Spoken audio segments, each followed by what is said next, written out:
আসসালামু আলাইকুম, আপনারা সবাই কেমন আছেন? আলহামদুলিল্লাহ, আমিও ভালো আছি। আজকে একটা নতুন রেসিপি নিয়ে আসছি, আপনাদেরকে দেখাবো গরুর গোশত কিভাবে রান্না করতে হয়, এটা নতুন স্টাইলের।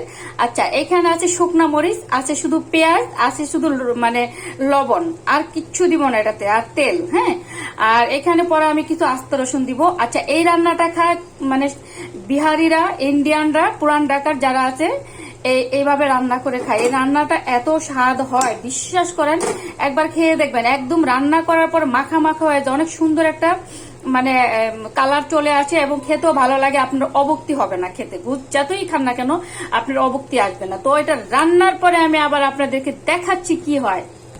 তো এই হলো আমার পাকিস্তানি বলেন, বিহারি বলেন, ইন্ডিয়ান বলেন, যাই রেসিপি বলেন না কেন, আমার রান্নাটা একদম কমপ্লিট হয়ে গিয়েছে। দেখেন, দেখতে কি সুন্দর লাগতেছে।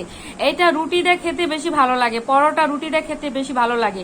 আচ্ছা, এখানে একটা পরিমাণ বলে দে, 1 কেজি গোস্ততে হাফ কেজি পেঁয়াজ দিতে হবে। হ্যাঁ, পেঁয়াজের পরিমাণটা বেশি লাগবে। এখানে এলাচ, দারচিনি, আদা, মানে জিরা, এগুলো আমি কিন্তু কিছুই দেই নাই, শুধু জাস্ট পেঁয়াজ, শুকনা মরিচ, আর এরকম আস্ত রসুন, আর তেলের পরিমাণ লবণ। হ্যাঁ, কি যে ভালো লাগে, একবার খেয়ে ট্রাই করে দেখবেন, খুবই স্বাদ খেতে, খুবই মজা। ওকে, আল্লাহ হাফেজ।